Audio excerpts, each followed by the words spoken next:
حضور نبی رحمت صلی اللہ علیہ وسلم نے ارشاد فرمایا بندے کو سب سے زیادہ قرب سجدے میں ملتا ہے، اور سجدے میں اس لیے فرمایا کثرت کے ساتھ دعا مانگا کرو۔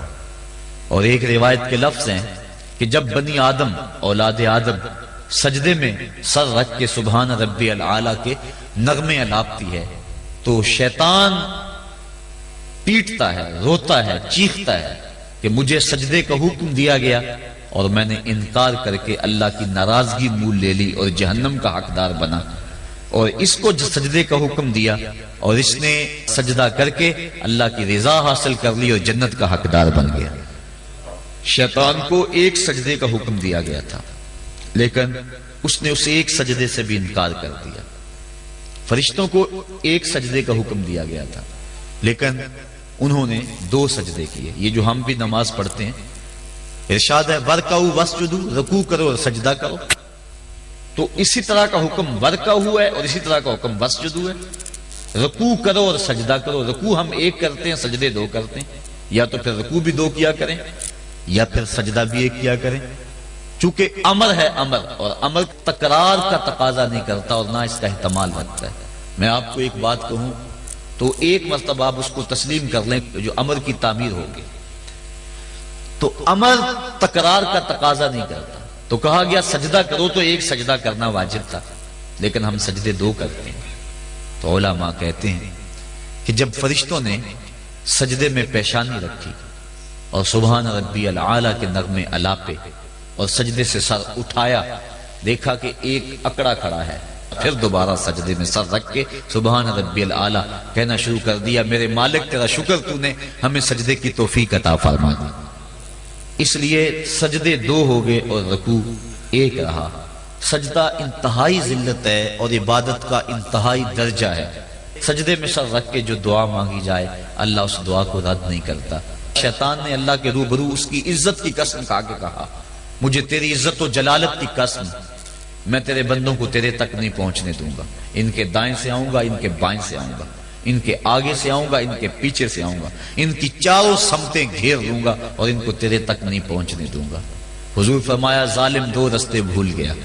کوئی بندہ سجدے میں پیشانی رکھ کے اس کو پکارتا ہے تو مالک اس کو بھی رستہ عطا فرما دیتا ہے، اور کوئی ہاتھ اٹھا کے دعا مانگتا ہے تو مالک اس کی بھی رد نہیں فرماتا،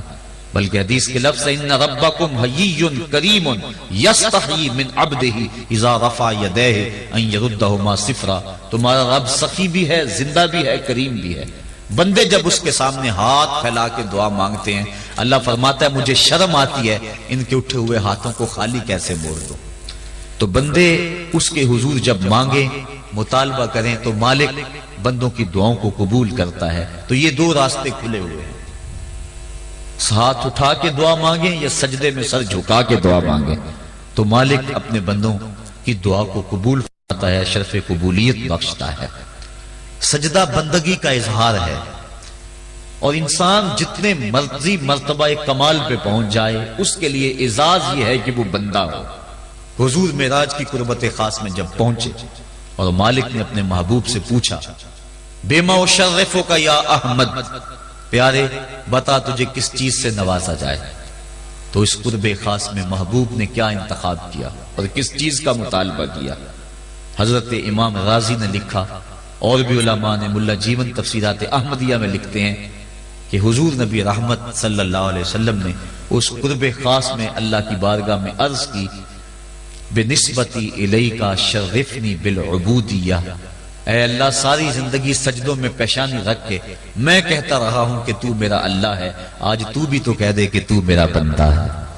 تو مجھے بندہ کہہ کے پکار دے۔ بندگی میں جو مزہ ہے بندے کے لیے اس سے بڑا اور کوئی اعزاز ہو ہی نہیں سکتا۔ حضرت غوث اعظم شیخ عبد القادر جیلانی رحمۃ اللہ تعالی علیہ فرماتے ہیں کہ ولایت میں سب سے کمال مرتبہ جو بندے کو نصیب ہوتا ہے وہ مقام بندگی ہے۔ بندگی وہ دولت ہے کہ جو بندے کو کائنات کی قوتوں کے سامنے سینہ سپر ہونے کی قوت دیتی ہے۔ جب خدا کے سامنے بندہ جھک جاتا ہے تو پھر کسی اور کے آگے نہیں جھکتا۔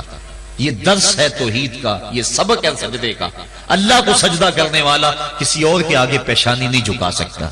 اور اگر کوئی اللہ کو بھی سجدے کرتا ہے اور کسی اور کے آگے بھی پیشانی جھکاتا ہے تو اس نے سجدے کی روح کو سمجھا ہی نہیں. توحید کے دامن میں آباد